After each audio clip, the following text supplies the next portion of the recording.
request Sir to please take over the session. So, can I start? Yes, sir. Okay, thank you. So, good evening to all of you. Here, I think the all member who are connected with CDF, Connecting Dream Foundation. Hopefully, they are present. So, first, let me know my video and audio. That is clear or? Yes, sir. Okay, okay. So actually, when Saad contacted me, Saad pronunciation is Saad fine, no? Or your name pronunciation is different? No, sir, it's right. Okay, okay. So when you called me, that invited me for the lecture, so thank you for this, and thank you to Connecting Dream Foundation for sparing time for this lecture on the sustainability.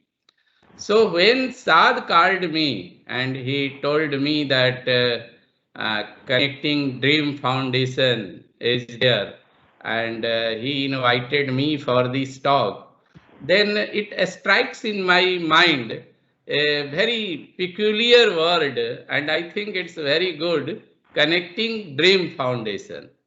And hopefully this foundation may provide the opportunity of all the student of Hansraj College, Hindu College, and other Delhi University College, and whoever is the member of the CDF, hopefully you will get the opportunity to connect with dream.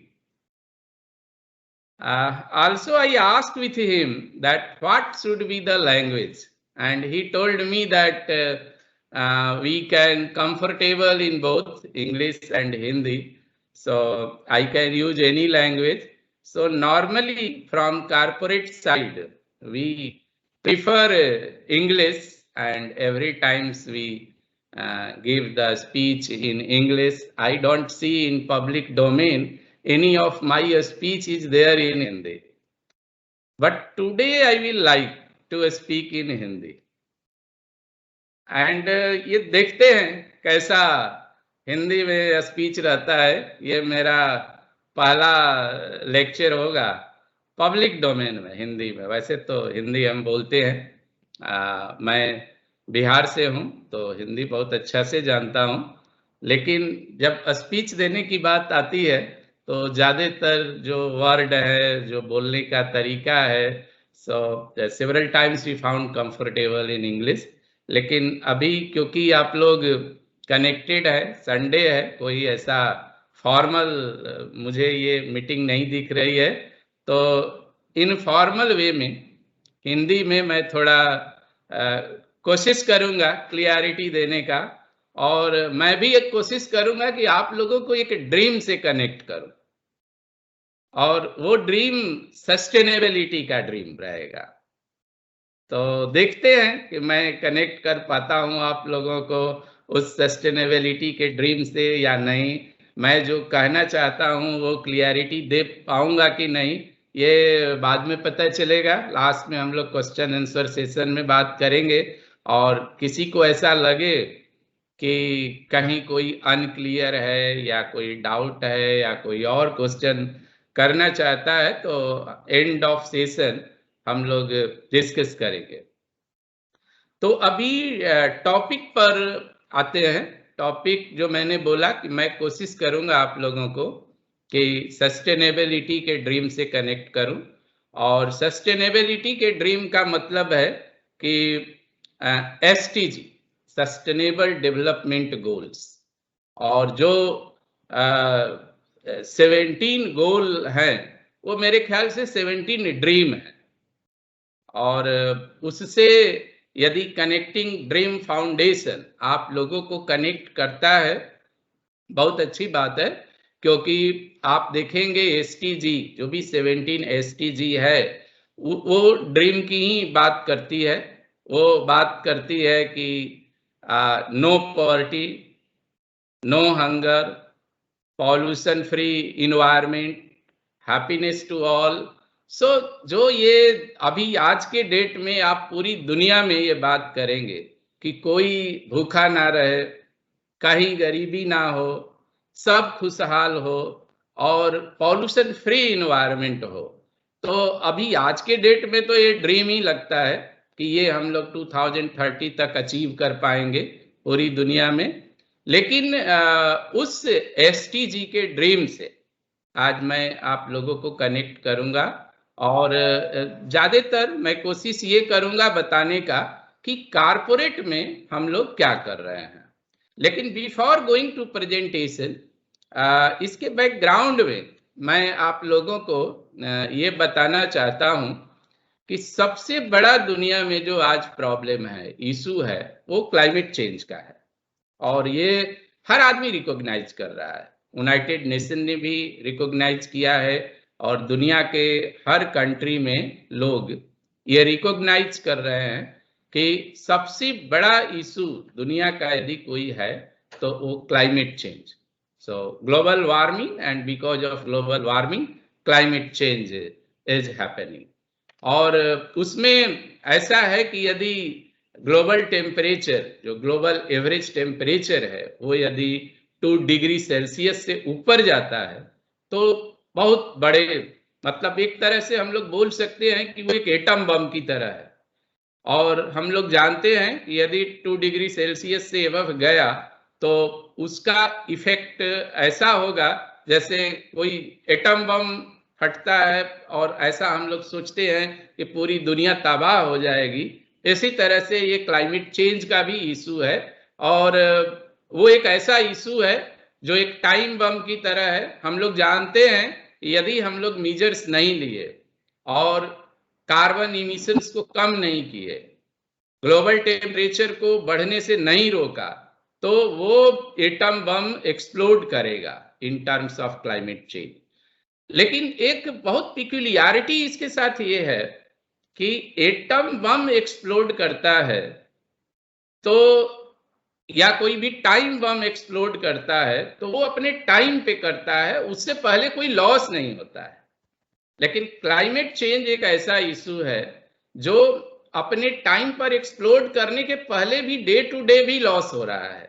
जो भी आज हम लोग देख रहे हैं, floods और drought और स्टॉर्म और कई तरह के प्रॉब्लम्स दुनिया में आ रहे हैं, क्लाइमेट चेंज वो डे टू डे उससे लॉस हो रहे हैं। तो एक ऐसा ये टाइम बम है जो अपने टाइम पर तो ये एक्सप्लोड करेगा ही, लेकिन तब तक भी रोज इससे लॉस हो रहा है। और ऐसा हम लोगों को मानना है कि इस पे एक्ट करना बहुत जरूरी है और कैसे हम लोग कार्बन इमिशंस को कम कर सके, कैसे ग्लोबल टेम्परेचर को डाउन कर सके, राइज को, वो वर्क पूरी दुनिया में हो रहा है। यूनाइटेड नेशंस इसको लेकर के काफी चिंतित है, कई स्टेप्स लिए जा रहे हैं। अभी COP26 हो जा रहा है लंदन में, उसमें काफी कुछ डिस्कशन होगा कि how we can bring down the global temperature and how we can fight with this issue. तो इस बैकग्राउंड के साथ मैं अपना प्रेजेंटेशन ओपन करता हूं और देखते हैं how I can connect with all you people with the SDG dream. So let me share the screen now. Is it shareable? Yes, sir, it's visible. ये पूरा फुल स्क्रीन आ रहा है? Yes, sir. Good good. So basically जो 30 to 40 minute मेरा presentation रहेगा। अभी तो मुझे लगता है कि कुछ ऑलरेडी हम लोग थोड़ा सा डिले शुरू किए थे, तो हो सकता है कुछ डिले हो जाएगा। We were suppose to start at 6 o'clock। तो इसमें मैं तीन चार चीजें कवर करूंगा। एक SDG के बारे में, दूसरा एम्बेडिंग सस्टेनेबिलिटी इनटू बिजनेस। मैं UPL में ग्लोबल इन्वायरमेंट और सस्टेनेबिलिटी देखता हूं। तो यूपीएल का कुछ केस स्टडी बताऊंगा कि कैसे हम लोग सस्टेनेबिलिटी इम्बेड कर रहे हैं यूपीएल के अंदर, और फिर उसके साथ हम कंक्लूड करेंगे, then question answer we will go through. तो ये जैसा मैंने शुरू में बोला, कनेक्टिंग ड्रीम फाउंडेशन, तो मुझे लगा जब मैं ये प्रेजेंटेशन बना रहा था तो मुझे लगा कि एसटीजी भी एक तरह का ड्रीम है यूनाइटेड नेशन का, जिससे मैं आज कोशिश करूंगा कि आप लोगों को कनेक्ट करूं। And our dream in SDG is this, that we want to end poverty, to end hunger, pollution free environment, and ensure happiness to all. So ये SDG यदि 17 if we able to achieve these SDGs by 2030, then this dream will be true, और यदि नहीं achieve कर पाएंगे तो फिर उससे आगे कोशिश करेंगे हम लोग अचीव करने का। नाउ ये जो यूनाइटेड नेशन का एसटीजी है, और एक तरह का मैं इसको एक ड्रीम मानता हूं, जिसमें हम कोशिश कर रहे हैं कि क्लाइमेट चेंज के इशू को एड्रेस करें, ये भी कोशिश कर रहे हैं कि कोई दुनिया में भूखा ना रहे, कोई गरीबी ना रहे, पॉल्यूशन फ्री इन्वायरमेंट हो, सबको हैप्पीनेस हो। तो इसके लिए दो बड़े चीज 2015 में यूनाइटेड नेशंस से आया, जो 2016 में इन्फोर्स हुआ, और हम लोगों का एम है 2030 तक पूरा करने का। एक एसटीजी सस्टेनेबल डेवलपमेंट गोल्स, सो 17 गोल्स यूनाइटेड नेशंस का 2016 में हम लोगों ने शुरू किया उस पर काम करना, और हम लोगों का एम है कि 2030 तक इस 17 गोल को पूरा कर लें। और दूसरा Paris climate agreement, I think Paris climate agreement that is a very important agreement which talk about limit temperature rise well below 1.5 degrees Celsius. So as I have told you in the beginning that the main issue is climate change, and why climate change is happening? Because of the rise in the global temperature, and the Paris Agreement on climate change, that is talking that let's take all the effort where we can limit the global rise temperature well below 1.5 degrees Celsius. And I think entire world is working in this direction, how to achieve the SDG and how to achieve the Paris Agreement on climate change. If you see India, then India is also committed, और हम लोगों का पूरी तरह से commitment है कि ये Paris agreement on climate change को हम मानते हैं, एंड सस्टेनेबल डेवलपमेंट गोल्स पे भी काफी काम हो रहा है इंडिया में, and we are in the direction where we will achieve it. Now come to this one, COP26. Actually, COP26 is nothing but it is a 26th UN climate change conference of the parties. So the United Nations came out with the Paris Agreement on climate change in 2015.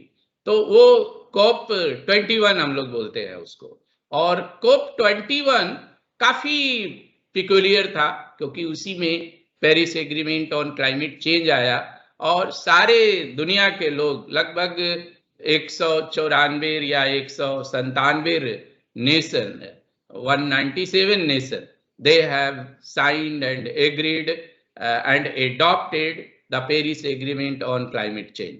तो अभी उस पे year by year क्या progress हुआ, क्या करना चाहिए, इसके लिए डिस्कशन हर साल होता है। और अभी COP26 जो लंदन में होने वाला है, यूके में होने वाला है, उसमें ये डिस्कस किया जाएगा। अभी काफी लोग ये बोल रहे हैं कि क्या उसमें इशू उठाना चाहिए, क्या एक्सपेक्टेशन है COP26 से।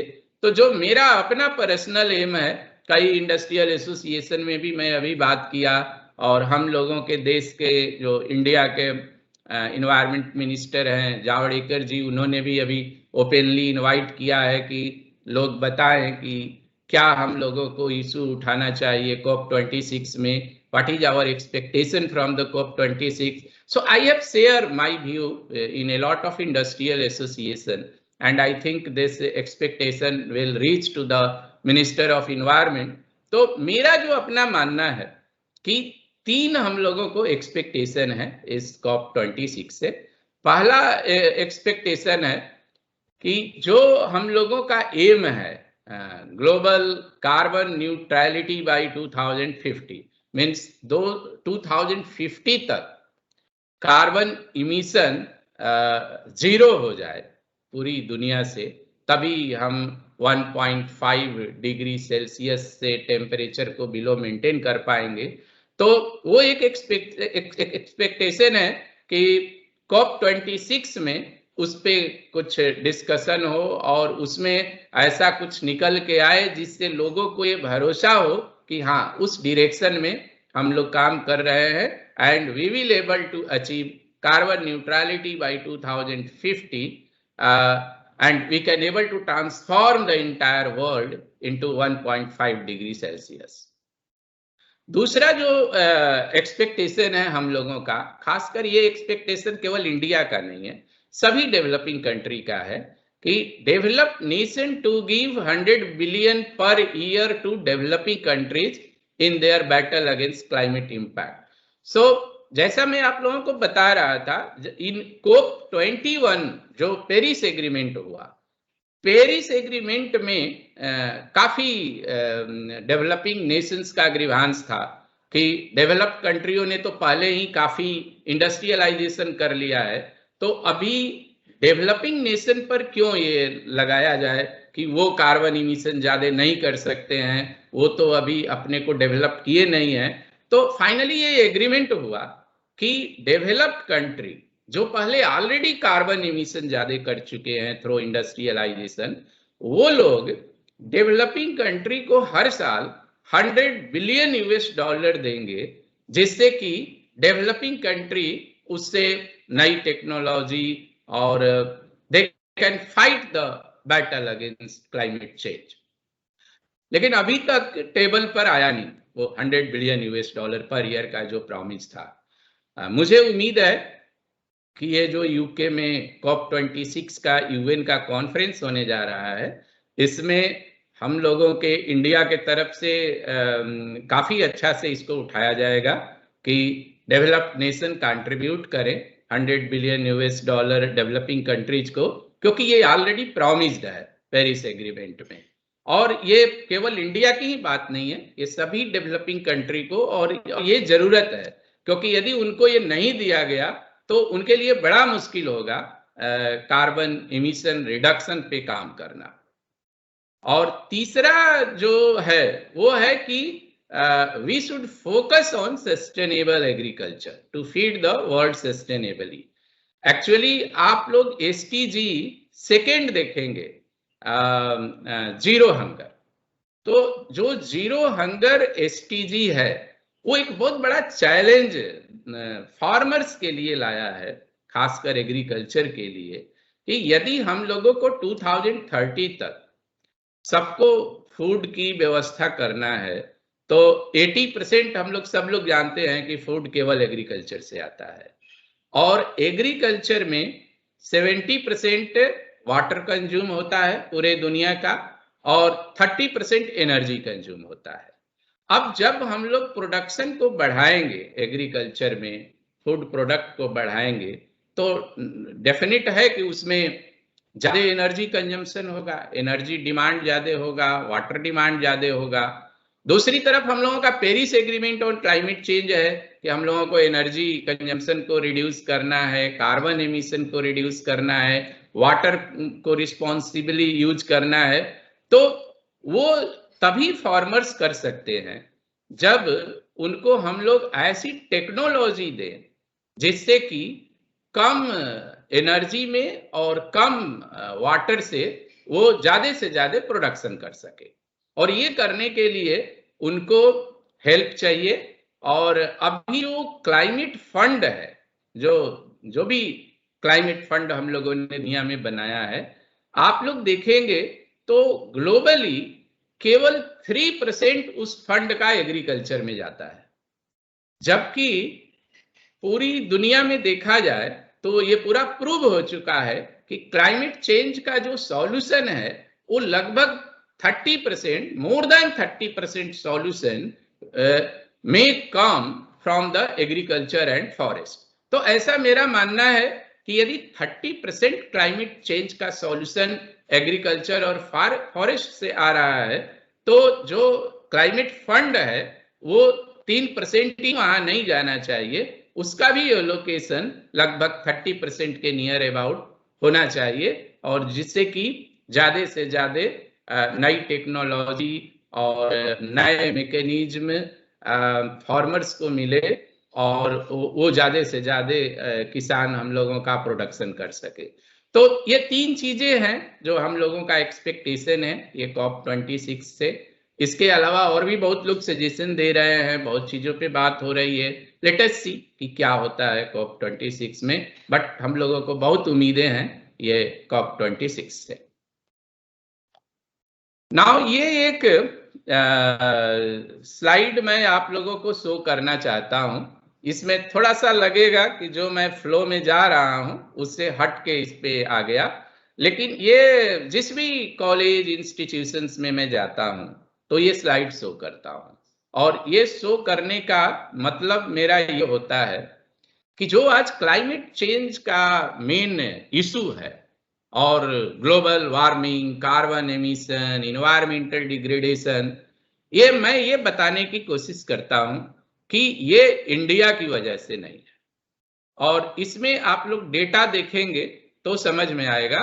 सबसे पहला, क्योंकि मैं इंडस्ट्री से आ रहा हूं एंड मेनली एग्रोकेमिकल, तो आप एज ए केमिकल इंडस्ट्री देखेंगे, प्रोडक्शन को पहला आप लोग देखिए लेफ्ट हैंड साइड में, तो आप सारे इसमें फिगर देखेंगे दुनिया के जो भी कंट्री एक्सपोर्ट करती है केमिकल, उसमें इंडिया का सबसे कम है।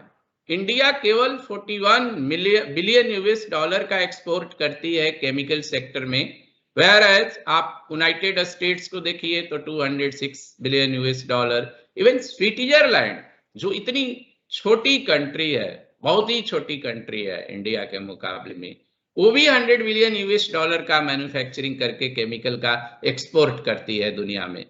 तो जो एक मिथ बताया जाता है कि हम लोग बहुत ज्यादा प्रोडक्शन केमिकल में कर रहे हैं और उससे पॉल्यूशन हो रहा है, वो फैक्ट नहीं है। और इस फिगर में आप लोग देख सकते हैं कि पूरी दुनिया में जो एक्सपोर्ट होता है, इंडिया का शेयर केवल 2% है, वेयर एज यूरोपियन यूनियन जो अपने को चैंपियन इसमें बोलते हैं, सो देयर शेयर इज 50%। तो ये इससे मैं ये बताना चाहता हूं कि हम लोगों का कंट्री बड़ा है, हम लोगों को ज्यादा से ज्यादा और प्रोडक्शन करना चाहिए केमिकल का, बट अभी हमारा कम है, इसलिए उस पर ज्यादा ह्यू क्राई नहीं होना चाहिए कि we are manufacturing more chemical. Now come to the second thing, CO2 emission per capita. इसमें आप देखेंगे तो इंडिया का कार्बन इमिशन पर कैपिटा सबसे कम है। दुनिया के जितने डेवलप्ड कंट्री हैं और आप लिस्ट में देख सकते हैं, तो हम लोगों का सबसे कम है। हम लोगों का 1.6 टन पर कैपिटा इमिशन है, whereas if you see the United States 50, तो बहुत ज्यादा है डेवलप्ड कंट्रियों के carbon emission per capita as compare to India. Now तीसरा, इकोलॉजिकल फुटप्रिंट। आप यदि इकोलॉजिकल फुटप्रिंट देखें तो यदि सारी दुनिया इंडिया की तरह रहने लगे तो आज केवल 70% अर्थ की जरूरत पड़ेगी, वेयर एज यदि सारी दुनिया यूएस की तरह लाइफ स्टाइल में रहने लगे तो लगभग 5 अर्थ की जरूरत पड़ेगी। इस तरह की 5 पृथ्वी की जरूरत पड़ेगी लोगों को एकोमोडेट करने की। तो आप इकोलॉजिकल फुटप्रिंट भी देखिए तो इंडिया का काफी कम है और कंट्री के मुकाबले। और इसके बाद जो हम लोग वेस्ट वाटर डिस्चार्ज करते हैं वो भी स्टैंडर्ड देखेंगे तो इंडिया का स्टैंडर्ड जो हम लोगों का ट्रीटमेंट स्टैंडर्ड है, discharge standard of the waste water, that is more stringent than any other country of the world. तो इस स्लाइड को बताने का मेरा ये है मतलब कि जो आज दुनिया में प्रॉब्लम है, जो भी क्लाइमेट चेंज का इशू है, इन्वायरमेंट का है, ये इंडिया की वजह से नहीं आया है, लेकिन फिर भी हम लोग उसमें कंट्रीब्यूट करने के लिए तैयार हैं। So our stand is this कि India is not part of environmental problem, but yes India want to be part of solution. And we agree with the Paris Agreement on climate change. It doesn't mean that the climate change issue is because of India. This is because of some other nations who have done emissions more than what other countries are doing. But yes, we want to be part of this solution, and we are committed to further reduce the carbon emission in India. And several measures हम लोग India में ले रहे हैं। और इसमें एक ये भी है कि अभी जो 2015 में जो ये Paris agreement on climate change आया, तो मे भी 5-10 साल में पीछे हम लोग काफी देख रहे हैं कि पूरी दुनिया इस पे सीरियस हुई है एनवायरमेंट प्रॉब्लम पे। लेकिन आप इंडिया को देखेंगे तो मुझे ऐसा दिखता है, जब हम लोगों के एपिक्स को आप देखिए तो 5000 वर्ष पुराने जो एपिक्स हैं या 3000 वर्ष पुराने एपिक्स हैं, उनको यदि हम लोग देखें तो उसमें भी ये लिखा हुआ है कि हम लोग वाटर को भी वर्शिप करते हैं, we worship the tree, we worship the mountain. मुझे ऐसा नहीं लगता कि कोई दुनिया में ऐसा कंट्री है जो 4000-5000 वर्ष पहले ही पानी को, ट्री को, माउंटेन को प्रोटेक्ट करो, उसके लिए रिस्पेक्ट रखो, उसको वर्शिप करो, ये किसी और नेशन में होता था, ये बस इंडिया में ही पाया जाता है। तो हम लोगों का बहुत कल्चरली और शुरू से ऐसा रहा है कि इन्वायरमेंट को रिस्पेक्ट करते रहे हैं, और इसलिए ये कहीं भी कोई बताता है कि इन्वायरमेंट डिग्रेडेशन ज्यादा इंडिया में है तो मैं वो मानने को तैयार नहीं हूं।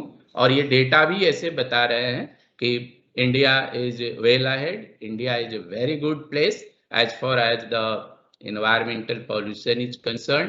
क्लाइमेट चेंज में जो हम लोगों का कंट्रीब्यूशन है वो बहुत अच्छा है, and we will continue to maintain it. Now अभी ये एक आप लोगों को अब इस टॉपिक पे ला रहा हूँ। मैं यूपीएल कंपनी से इधर आप लोगों को आज प्रेजेंटेशन दे रहा हूँ, तो थोड़ा सा जिक्र करूँगा कि यूपीएल के अंदर हम लोग सस्टेनेबिलिटी को लेके क्या कर रहे हैं। और इस स्लाइड में आप लोग देख सकते हैं, सबसे जो पहला वर्क हम लोगों ने किया है वो ये किया है कि we have embedded triple bottom line in our sustainability strategy. So triple bottom line means we have embedded environment dimension, we have embedded social dimension, and we have embedded governance dimension in our sustainability strategy. और इसके लिए काफी policy और management system को हम लोगों ने redefine किया है या उसको अच्छा से पब्लिक डोमेन में लाया है, इम्प्लीमेंट किया है। और जैसे आप लोग देख सकते हैं स्क्रीन पर, sustainability policy, sustainable procurement policy, human right policy, product stewardship policy, tax policy, और इसके अलावा एक बहुत वेल सस्टेनेबिलिटी गोल्स क्या रहेगा हम लोगों का अगले 5 बरस में, अगले 10 बरस में क्या हम लोगों के टारगेट्स हैं। तो जो all things are well set at UPL to achieve the sustainability goals. तीसरा चीज हम लोगों ने सस्टेनेबिलिटी रिपोर्टिंग को इंट्रोड्यूस किया है और हम लोगों का हर साल सस्टेनेबिलिटी रिपोर्ट पब्लिक डोमेन में आता है। आप लोग भी वेबसाइट पे जा सकते हैं यूपीएल का www.upl-ltd.com और उसमें यूपीएल के वेबसाइट पे ये सस्टेनेबिलिटी रिपोर्ट है, आप सब लोग पढ़ सकते हैं। हर साल हम लोग एक सस्टेनेबिलिटी रिपोर्ट पब्लिक डोमेन में रखते हैं और उसमें काफी क्लियरिटी होती है कि सस्टेनेबिलिटी को लेकर एक सालों में हम लोगों ने क्या किया, हम लोगों का क्या गोल है, क्या टारगेट है, अभी कहाँ पहुंचे हैं, क्या कर रहे हैं। All those things we use to bring into the public domain. इसके अलावा कुछ सर्टिफिकेशंस हैं, जैसे रिस्पॉन्सिबल केयर का certification, FTSE for good certification, तो इसका यूपीएल लोगो होल्डर है और ये सर्टिफिकेशन उन्हीं कंपनियों को मिलता है जो काफी सस्टेनेबिलिटी में अच्छी काम करती है। और लास्ट सस्टेनेबिलिटी रेटिंग आप लोग देख रहे होंगे, Dow Jones sustainability index, FTSE Russell, Sustainalytics is a premier ESG rating agency from Netherland. ये सारे रेटिंग एजेंसी यूपीएल को year over year higher and higher rate किए हैं। अभी रिसेंटली हम लोगों को एक अवार्ड मिला था सस्टेनेबिलिटी में, Asian sustainability leadership award for excellence in sustainability performance management. तो मेरे ख्याल से आगे चलते हैं। ये 3 इंटरनेशनल रेटिंग एजेंसी है, DJSI, Sustainalytics, FTSE Russell, they have rated very well to UPL.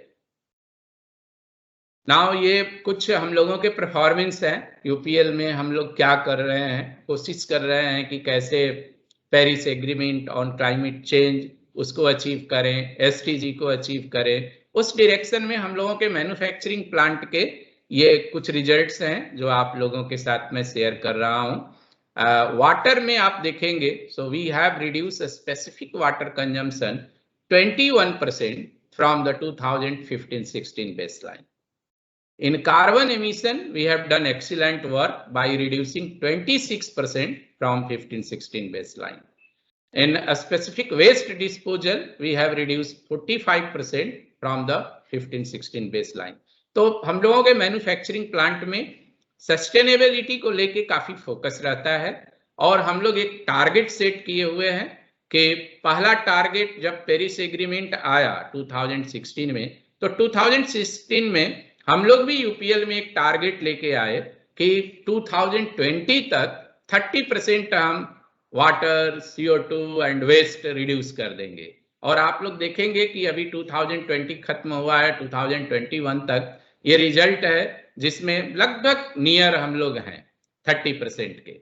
Waste में तो हम लोग एक्सीड कर गए हैं, 45% we have reduce, but carbon emission में नियर टू 30% है, एक्चुअल फिगर इज 26%, वाटर में 21%। अभी हम लोगों ने फिर फर्दर टारगेट सेट किया है, वो ये किया है कि by 2025 again further we will reduce water 20%, carbon emission 25% and waste 25% from 2019-20 baseline. तो इसके अलावा रिन्यूएबल एनर्जी पे काफी हम लोगों का फोकस है। We are trying to bring more and more renewable energy sources. We are also focusing on rainwater harvesting inside our operation and we are utilizing the rainwater inside our operation. और अभी waste water treatment plant में देखेंगे तो लगभग 60% हम लोगों का plant zero liquid discharge है। नाउ अभी टाइम बहुत नहीं है, इसलिए मैं आप लोगों को टेक्नोलॉजी के बारे में बहुत नहीं बताऊंगा, लेकिन ये एक स्लाइड है जिसमें आप लोग देख सकते हैं कि how our thrust is on the green sustainable technology and actually we have achieved the excellent result of reducing the environment footprint only because we have focused at UPL on implementing green sustainable technology। और हम लोगों के यहाँ एक special हम लोगों ने department बनाया हुआ है ग्रीन सेल, और ग्रीन सेल में काफी इंजीनियर्स, बायोलॉजिस्ट, टेक्नोलॉजिस्ट वो काम करते हैं, केमिस्ट। उन लोगों का केवल एक ही काम होता है कि कैसे हम लोग ग्रीन सस्टेनेबल टेक्नोलॉजी को डेवलप करें, पायलट करें और यूपीएल में इंप्लीमेंट करें, जिससे कि carbon footprint, water consumption, waste disposal UPL का हम लोग कम कर सकें। और काफी अच्छे काम हुए हैं। ये जो 4 टेक्नोलॉजी यहाँ मैं दिखा रहा हूँ, अस्केलबैन, वोलूट, डायफएमबीवीआर, फॉरवर्ड ऑस्मोसिस टेक्नोलॉजी, ये सब टेक्नोलॉजी हम लोग अभी इम्प्लीमेंट किए हैं रिसेंटली और इसके बहुत अच्छे रिजल्ट आ रहे हैं। और अस्केलबैन आप देखेंगे तो वो कूलिंग टावर में पूरे waste water, treated waste water को यूटिलाइज करता है और काफी वाटर कंजम्पशन रिड्यूस हुआ है कूलिंग टावर में। वोलूटिक टेक्नोलॉजी है जिससे अच्छा से हम लोग स्लज डिवाटरिंग करते हैं। DAF-MBBR is very good technology for the biological wastewater treatment, and forward osmosis technology is a new technology where we able to treat the difficult effluent.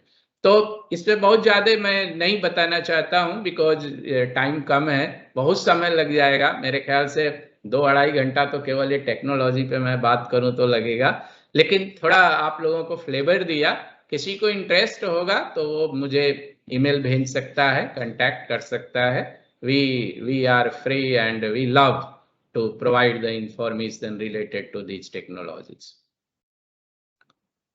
ये कुछ सिस्टेमेटिक स्कीम है कैसे हम लोग सस्टेनेबल वेस्ट वाटर ट्रीटमेंट अपने plants में, operation में करते हैं। ये बहुत ही पिक्यूलियर टाइप का आप लोग देखेंगे स्कीम, जिसमें हम लोग सिग्रीगेशन पे ज्यादा थ्रस्ट देते हैं। We divide the stream into green stream, yellow stream, red stream. So wastewater characterization, segregation and then treatment, that is the basic philosophy of our wastewater treatment and that help us a lot.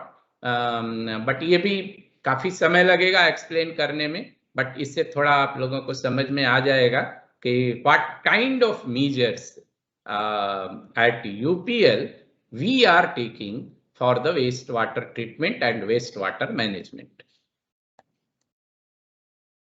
Now ये एक book है waste water treatment पे जो अभी वाइले publication UK US का काफी famous publication है। I think biggest publication house from the UK and USA. वो 200 बरस से ज्यादा पुराना पब्लिशिंग हाउस है।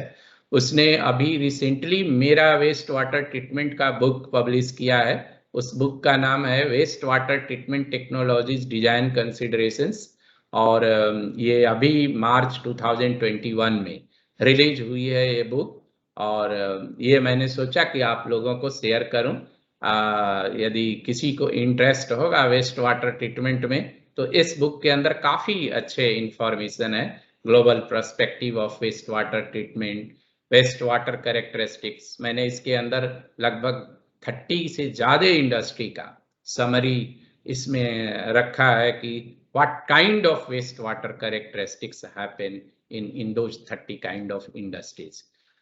फिर वेस्ट वाटर ट्रीटमेंट टेक्नोलॉजीज का जिक्र है, मोर देन 50 और 25 टेक्नोलॉजीज इस बुक में कवर है।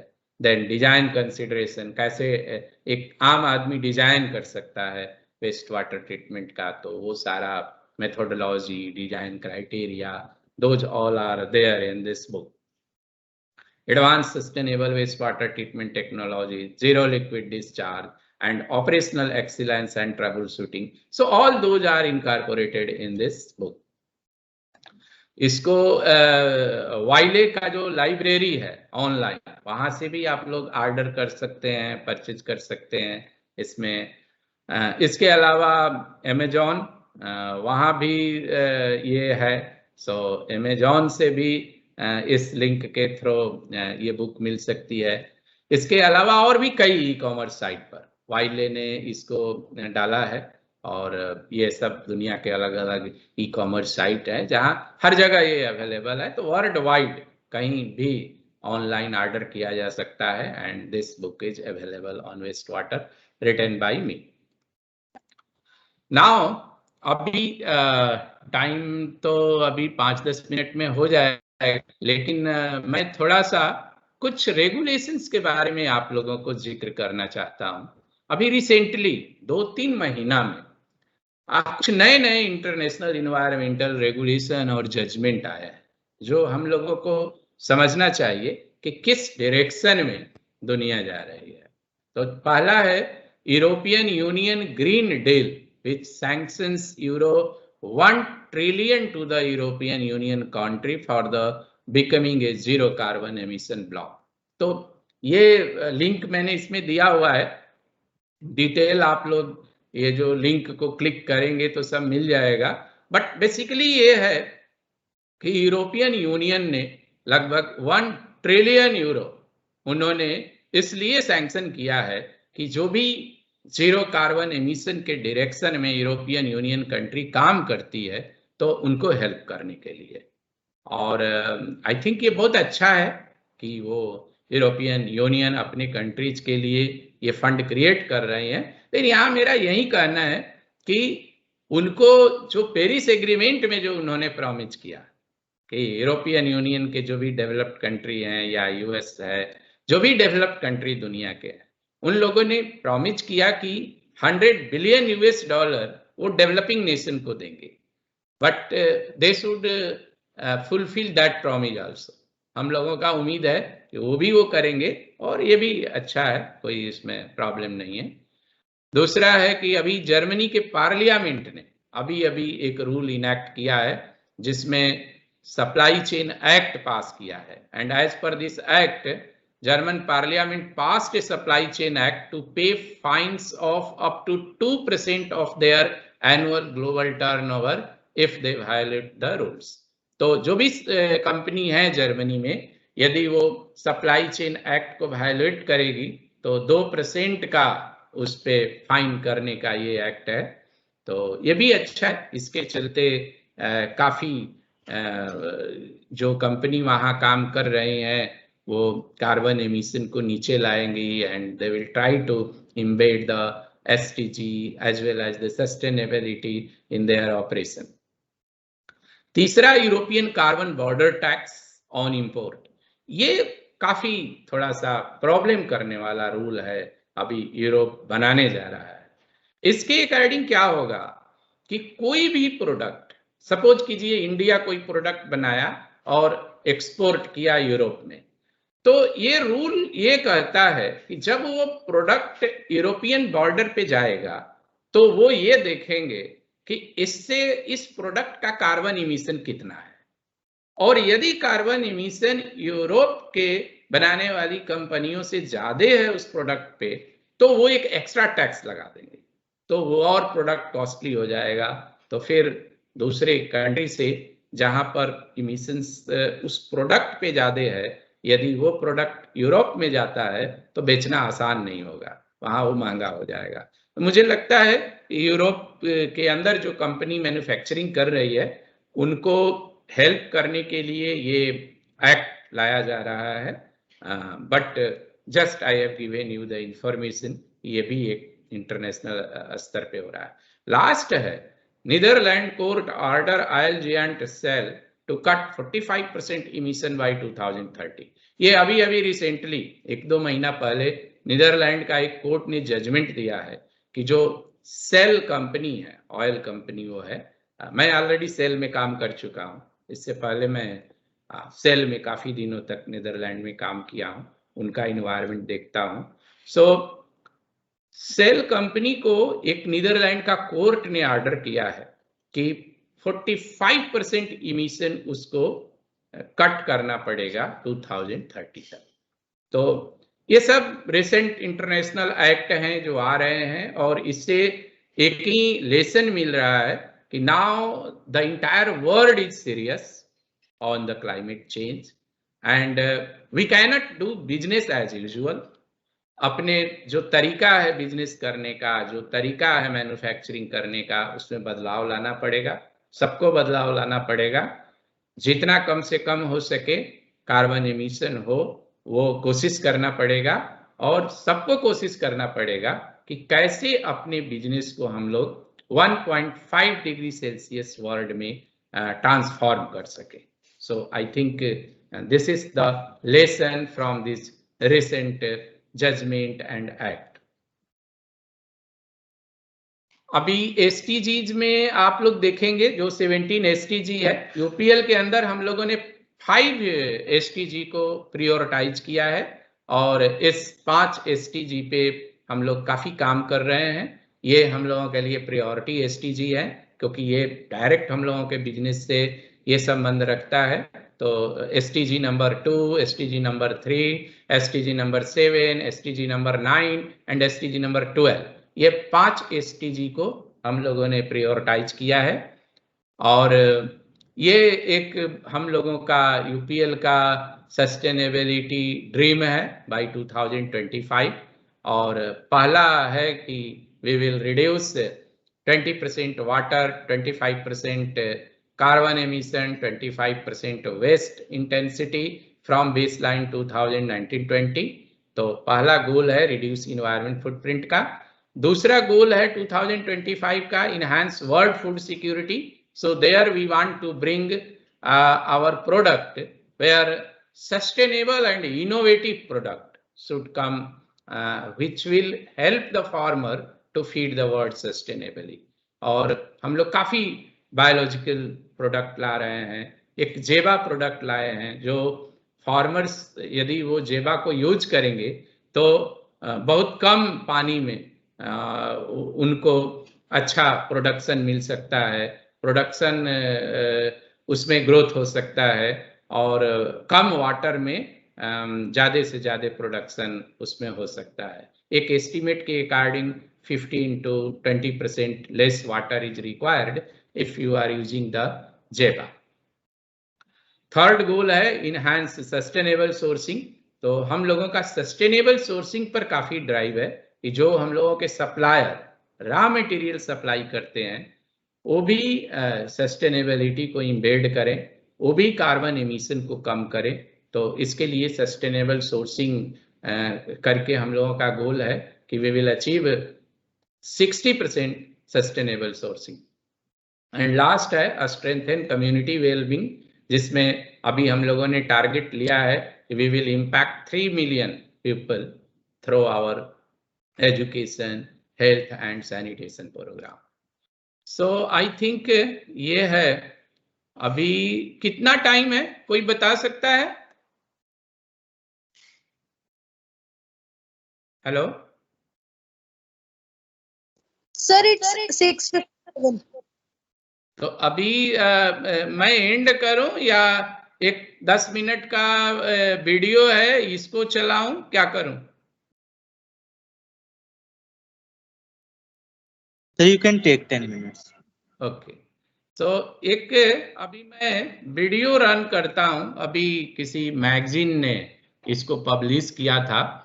ये 10 मिनट में आप लोगों को काफी कुछ नॉलेज मिलेगा कि how to embed sustainability, how to take the measures in the company to reduce the environment footprint और कैसे sustainability को embed करते हैं. तो जस्ट इस वीडियो को देखिए, ये 10 मिनट का है. उसके बाद फिर हम लोग एंड करेंगे और क्वेश्चन आंसर में जाएंगे. So let us play this video. ये प्रो एमएफजी ने अभी रिलीज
हेलो, ये ऑडियो नहीं आ रहा था क्या?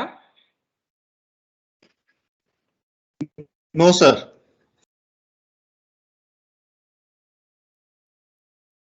Okay, so I think then we will not go through that video. I don't know why audio was not coming. So I think let's conclude with the conclusion that normally I used to see the sustainability in these 5 benefits when we embed the sustainability. First is sustainability ensure profitability. Second, sustainability ensure 100% compliance. And third, sustainability ensure wastage reduction. Fourth, sustainability ensure emissions reduction. And fifth, sustainability ensure community acceptability. So I think these 5 things we used to see the benefit of sustainability. And now we will go for the question answer. So let's go for the question answer. Thank you, sir. It was a very insightful presentation. I'm sure everyone will agree with me. Right. So we'll be moving forward with the question answer round. So the first question is that what led you or motivated you to take up a career in sustainability, and how has your journey been so far? So sustainability is a very natural choice for me. So from college days itself, I was very much interested with nature, environmental engineering, and I did my BTech, MTech, doctorate in the environmental engineering. So it was a natural choice. So I did my doctorate from the IIT Delhi. So when I was doing doctorate, so we came with a lot of lecture, a lot of books, a lot of things. So I get very much impressed with the environment and sustainability, and so why I came in field. एक चीज है कि मैं बहुत like करता हूँ, मुझे ये बहुत फील्ड पसंद है, इसीलिए पिछले 24 सालों से मैं इंडस्ट्री के अंदर केवल एक ही काम इसी फील्ड में मैं करते रहा हूँ।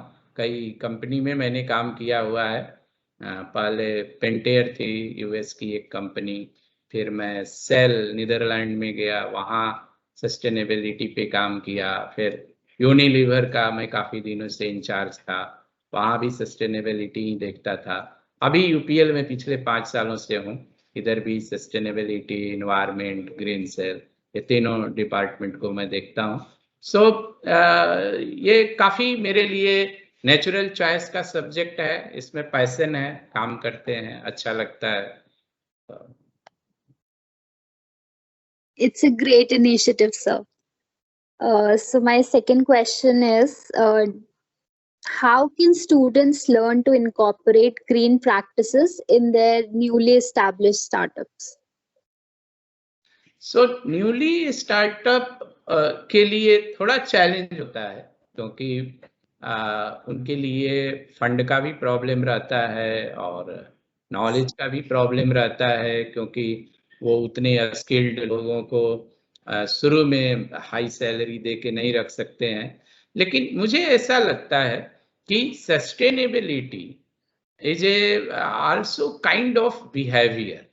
यदि वो न्यू स्टार्टअप हो या बड़ी कंपनी हो, जब ये माइंडसेट रहेगा कि हमें इन्वायरमेंट फुटप्रिंट को रिड्यूस करना है और अपने बिजनेस स्ट्रेटेजी में इन्वायरमेंट डायमेंशन को ऐड करना है, सोशल डायमेंशन को ऐड करना है और गवर्नेंस डायमेंशन को ऐड करना है, तो वो चाहे स्टार्टअप हो या बड़ी कंपनी हो, सब में करना आसान है और करने की कोशिश करना चाहिए।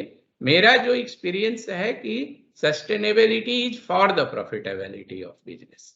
इससे काफी एक तो अच्छा गवर्नेंस कंपनी का होता है, when we embed the governance dimension. When we embed the environmental dimension, then काफी एनर्जी बिल कम होता है, वाटर बिल कम होता है, वेस्ट जनरेशन कम होता है. And when we embed the social dimension, then we able to attract a lot of good talent into our business. We can make safe environment. और सबसे बड़ा चीज है कि we able to enhance the acceptability among community by adding the social dimension. और sustainability का मतलब ही है कि आप तीनों डायमेंशन को इम्बेड कीजिए अपने बिजनेस में, governance dimension, social dimension and environment dimension.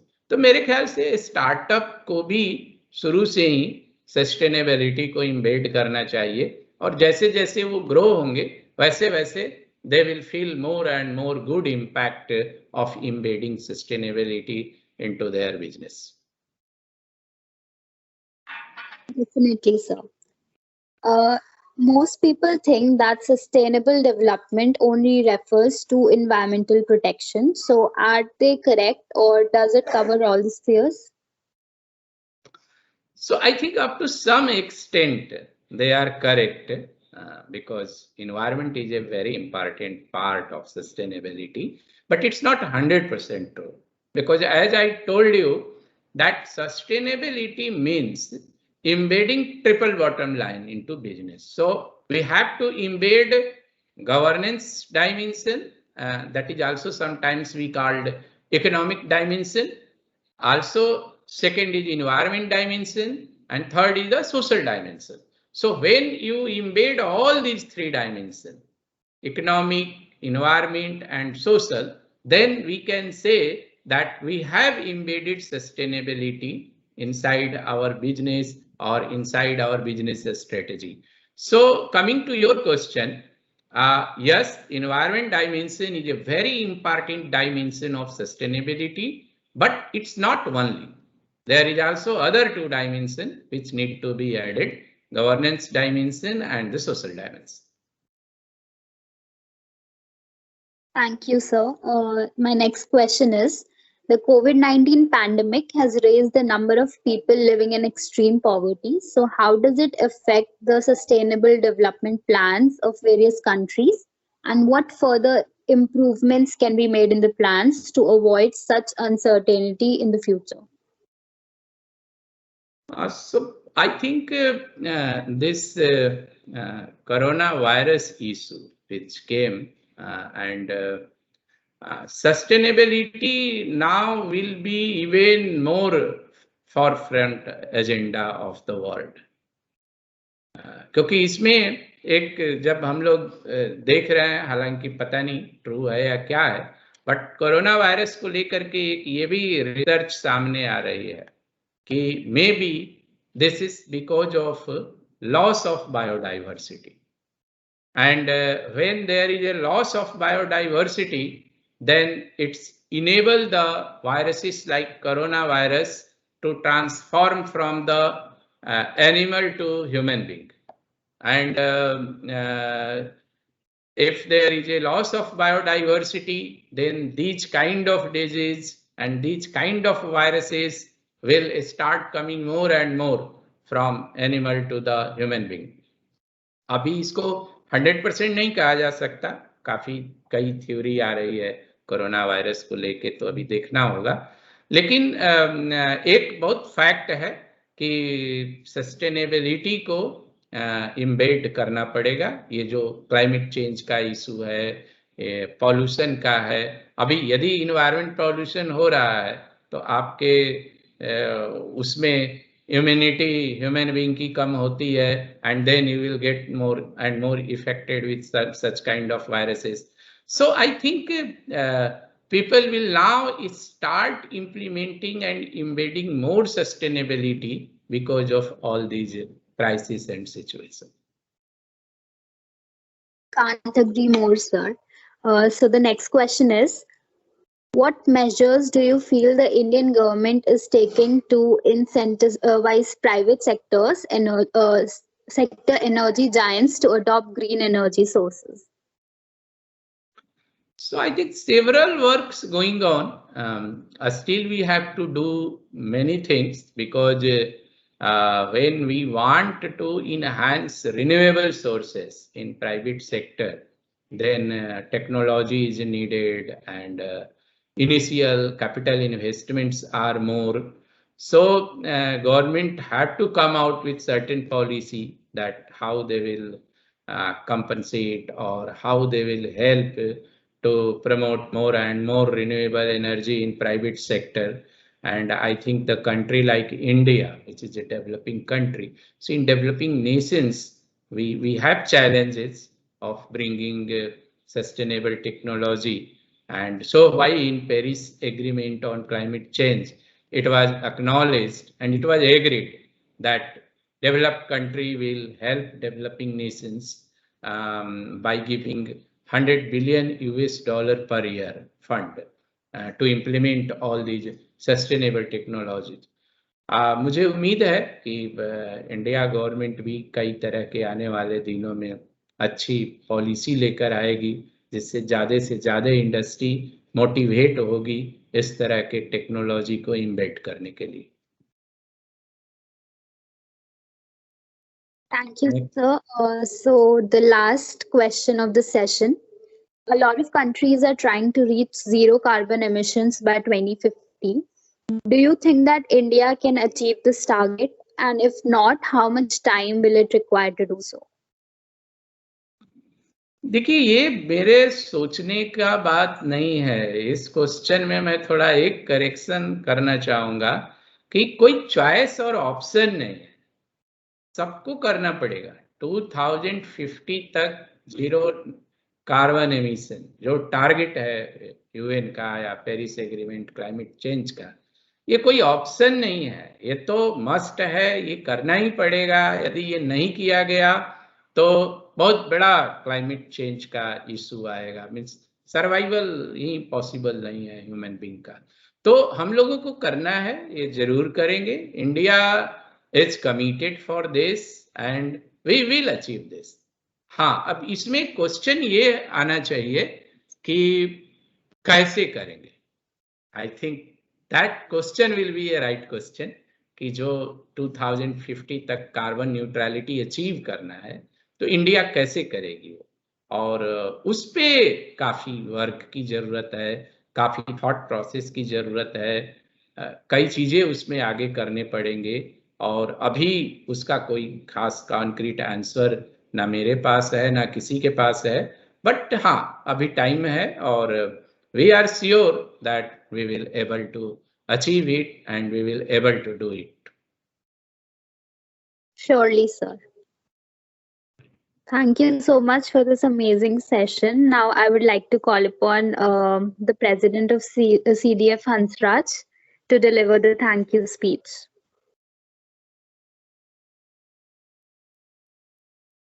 Thank you, Kritika. And indeed, it was a great session, sir. Although some questions have been cut out due to the time constraint, but I think that most of them were covered in your PPT as well as in your talk. So with this, I would like to first of all thank you for accepting our invitation to come to our session. It would have been great if the session would have been offline in Delhi, maybe in Hansraj or Hindu College. So on the behalf of all the audience who have joined the session, I would like to wholeheartedly thank you for coming and sparing some of your precious time, I would say. Most of our audience are students. They are from Hansraj as well as Hindu College. So I believe if our students can incorporate all the ideas that have been pointed out by you, it will be great for the future generations as well as businesses, because it will be at the end who will be joining the major corporates and maybe UPL in future as well. So with that, I would like to thank all the audience. So before the session ends, I would request all of the participants to kindly turn on the camera so that we can take a group photograph. Good. So thank you to everyone. मुझे भी बहुत अच्छा लगा आप लोगों के साथ बात करके। बहुत पहले जब दिल्ली में IIT में मैं पढ़ता था तो काफ़ी दिल्ली यूनिवर्सिटी के कॉलेजों में हम लोग जाते थे, और बातचीत करते थे। और तो आज आप लोगों को देख करके वो ध्यान आया। मैं हिंदी में ज़्यादा टॉक इसलिए किया कि दिल्ली यूनिवर्सिटी में जो मेरा अपना मानना है, अभी ज़्यादा बच्चे बिहार और यूपी से रहते हैं और वो काफ़ी लाइक करते हैं कि कोई टॉक दे रहा है तो वो हिंदी में दे, और उनको ये नहीं लगना चाहिए कि we are ignoring the Hindi या corporate world is not accepting the Hindi। Hindi को लेकर की काफ़ी एक्सेप्टेबिलिटी है। मुझे लगता है कि ये भाषा यदि पूरी दुनिया में देखा जाए तो एक दो भाषा छोड़ दिया जाए तो सबसे ज़्यादा लोगों द्वारा बोले जाने वाली भाषा है। काफ़ी अच्छी भाषा है, इसमें बहुत अच्छा से हम लोग एक्सप्लेन कर पाते हैं। तो अच्छा रहा। Thank you to everyone and I like this session. और भी फ्यूचर में कभी आप लोग चाहेंगे तो we will organise more and more session, more and more interactive session. Corona के बाद मैं दिल्ली आते रहता हूँ, तो कभी हम लोग ऑफलाइन भी ऑर्गेनाइज करेंगे। Yes, sir, definitely. We would love to have you on a campus as well. Right. So Varun, you can take a group photograph. I guess you are the organizer, so you will get a great view of all the participants. Yes, I have taken.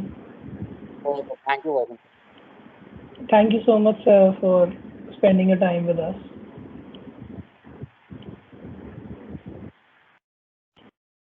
Thank you all the participants who had joined this session. I would request all of you to fill up the feedback form. I shall be sharing the link of the form in the chat as well as in the WhatsApp group.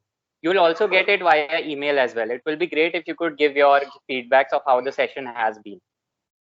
So with this note, I would like to end this session. So thank you, sir, once again for joining and motivating all of us with your precious talk. Thank you.